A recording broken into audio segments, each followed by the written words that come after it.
E aquele ditado, você é o que você veste e com andar eu consigo ser a minha melhor versão. Inclusive, usando o cupom GIRASÓES20, vocês conseguem 20% de desconto a partir de R$ 350 no site. E é isso. Comenta aqui embaixo se vocês gostaram, que eu vou trazer mais looks inspirados na Dara. Um beijo da Sol!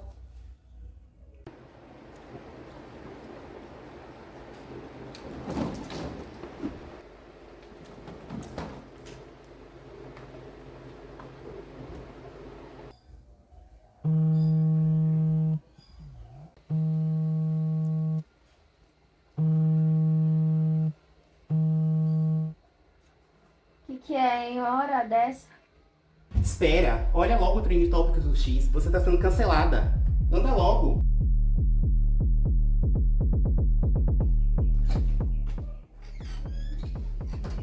Amiga, a gente sabe que cresceu na vida depois do primeiro cancelamento, né? Oxi, como assim cancelada? Relaxa, mulher, você tá famosa. Você só deu o azar de fechar a Dara exatamente um dia antes desse escândalo todo surgir. Mas não é só isso não, viu? Olha só os comentários da sua publi que você fez ontem. Tá todo mundo te detonando. É importante compreender que o atual sistema geopolítico ele é um recorte de um processo histórico que está associado às estratégias de acumulação do capital e de como ele se metamorfoseia para se reinventar a partir de uma contínua crise que ele atravessa. Esse recorte histórico do neoliberalismo aprofundado, da financiarização da vida, faz muito parte daquilo que o Michael Sandel, filósofo americano, fala sobre pensar aquilo que o dinheiro não compra. Por quê? Porque nós estamos transitando de um modelo de economia de mercado para uma sociedade de mercado, onde se financiariza dimensões da existência humana que antes não se financiarizava. Pensar, por exemplo, que hoje é possível escolher na engenharia genética a cor dos olhos de uma criança que está por nascer. Então, esse tipo de movimento que o capital faz, o Milton Santos já denunciava, que era a hipervalorização do dinheiro em estado puro, que se transforma politicamente em algo que é aquilo que hoje nós temos pensado e nos preocupado, porque é o mercado interferindo na política. Essa entidade dita invisível que, de repente, passa a ditar os rumos a partir de manobras como queda da bolsa, aumento do dólar. Tudo isso vai fazendo com que a política e a democracia se tornem reféns de um processo de financiarização da existência. E a moda ela é sintomática porque ela dialoga com desejo. Ela dialoga com expressões de identidade e ela pode ser um elemento de denúncia, de contraposição e, ao mesmo tempo, também de alienação. Então, esse processo histórico do capital se transformando, se metamorfoseando através de estratégias de sobrevivência, porque está posta uma crise profunda que não vem apenas de 2008 para cá, mas todo um processo histórico de tensionamento dessa perspectiva de acumulação infinita de recursos num mundo finito, faz com que a gente tenha um cenário que muitas vezes faz da gente entender que outro modelo de sociedade é possível e necessário. Bom, a produção em massa da indústria têxtil, como está dito no nome, é uma indústria. Ela faz parte de um grande sistema de mercado, articulação e produção do capital, e ela atualmente está muito relacionada ao conceito de fast fashion, que é uma moda rápida para consumo rápido e descarte mais rápido ainda. O grande problema desse sistema é o lance de que 80% da indústria têxtil está baseada no consumo do algodão, como principal recurso para a produção do tecido. E esse conceito de fast fashion faz com que a moda tenha se tornado um consumo rápido, dinâmico. Por conta disso, o que nós representamos através da moda, né? Porque o primeiro lugar da moda é ser uma comunicação de que nós somos, isso vai se alterando com muita velocidade. Então, as roupas que nós usamos têm que se adequar a isso com muita velocidade. Esse descarte inapropriado está muito relacionado aos aterros têxteis. Eles são muito comuns nos países asiáticos, como Bangladesh e Índia, que nada mais são do que grandes aterros e que todo o material de tecido é descartado. E como foi dito, esse material é de algodão. Algodão é uma matéria orgânica.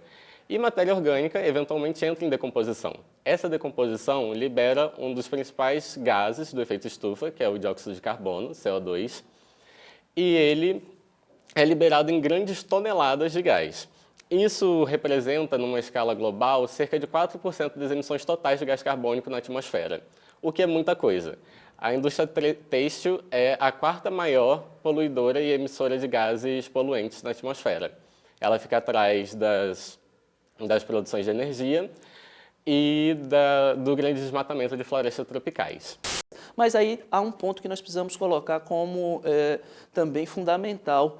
Em muitas dessas nações, o regime político autoritário vai fazendo com que não haja fiscalização, não haja organização trabalhista, haja perseguição das lideranças oposicionistas, um silenciamento das vozes dissonantes. E com isso você consegue fazer com que empresas possam utilizar mão de obra infantil, trabalho escravo ou análogo à escravidão, depredação do patrimônio natural e, muitas vezes, numa condição de silenciamento também dos meios de comunicação que poderiam denunciar, das instituições que poderiam fazer um controle mais rigoroso desse processo, e não apenas nos espaços antidemocráticos, nos países, nos regimes ditatoriais, mas também nesse diálogo de países de profunda desigualdade, como nos bolsões de pobreza da Índia, nos bolsões de miséria no Brasil. Se lembrarmos do filme Quem Quer Ser um Milionário, nos bolsões de pobreza da Índia, você via ali a população em estado de miséria a serviço de um capital que não se aflige de explorar até mesmo os resíduos que ele próprio produz. Então, uma comunidade inteira trabalhando com o lixo e fazendo desse lixo seu meio de vida. Muitas vezes se glamoriza isso, porque é uma postura até do famigerado empreendedorismo, que vai trazer essa ideia de que por si você consegue superar as estruturas históricas de opressão, mas na verdade ali é o quê? É um braço do capital atuando sobre a mais vulnerável parcela da sociedade, aquela que está no lixo, mas está a serviço do capital também. Tudo bem, Sol. Fica tranquila. Eu entendo como esse pode ser um momento difícil para você, mas eu tenho muita experiência em casos assim, e esse não é nem de longe o mais desafiador. Eu vou anexar um arquivo com um novo plano de carreira para você. Leia tudo com muita atenção. Bom, eu como uma mulher negra e periférica, eu sempre entendi, né, essa relação que a periferia tem com a moda. Então, quando a gente fala em moda upcycling, nada mais é que a reutilização, né, de roupas que já existem para a gente transformar ela em uma nova peça. A periferia ela sempre esteve muito próxima dessa prática, porque é muito comum, né, no nosso meio a gente reutilizar roupas, receber roupas de doação, também utilizar brechós e bazares.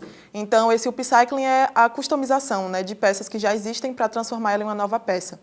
E eu percebo que esse termo está sendo muito divulgado agora, né, nos dias atuais, na internet e também no meio, né, da elite branca, como uma forma de sustentabilidade. E é muito difícil a gente falar de sustentabilidade quando a gente está falando, né, de capital e de dinheiro. Então, essa é uma prática que já existia na periferia, então a periferia sempre consumiu o upcycling em uma moda sustentável e mais consciente. Então, a utilização, né, dessa prática, ela se torna muito importante mesmo para essa conscientização e também a preservação mesmo do meio ambiental. E sobre o brechó, principalmente nos dias atuais, cada dia que se passa tem virado mais uma moda de nicho, né? Eu percebo que existe uma grande diferença do brechó, digamos assim, aos 15 anos atrás, 20 anos atrás, do que agora. E eu falo isso muito baseado em uma experiência pessoal mesmo. Minha mãe, ela sempre comprou em brechó, sempre comprou em bazar. Inclusive, ela fala que existe uma diferença, né, do brechó e do bazar. Geralmente, o bazar é mais barato, você encontra peças mais baratas. E naquela época, quando eu era criança, no início dos anos 2000, eu tinha uma certa rejeição de usar peças que vinha de brechó, que vinha de bazar, justamente porque não era falado, não era divulgado, não tem esse hype que se tem hoje em dia, né, digamos assim.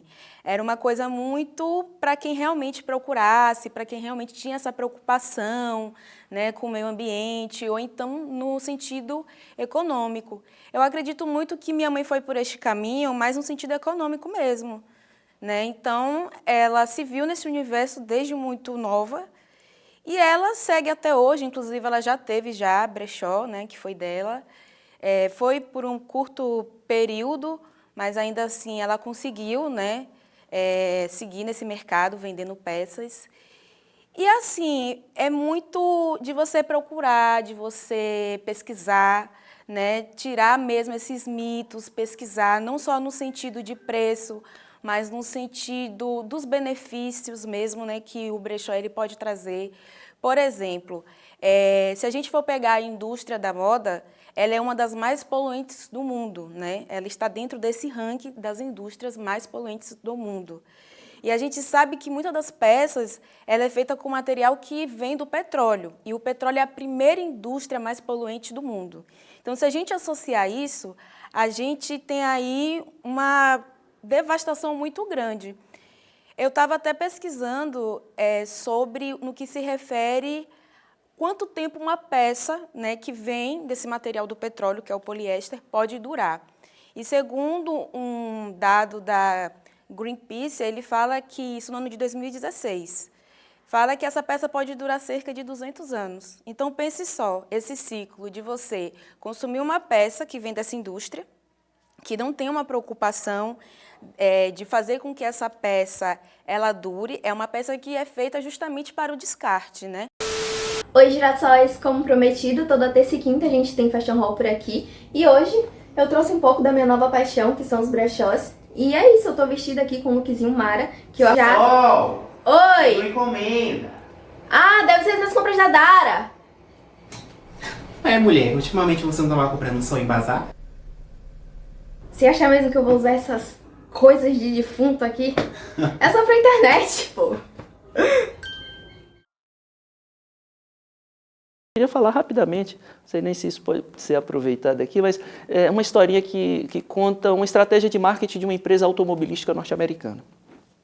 Eles perguntaram, qual é o carro ideal? E aí fizeram uma pesquisa, investiram pesado nisso.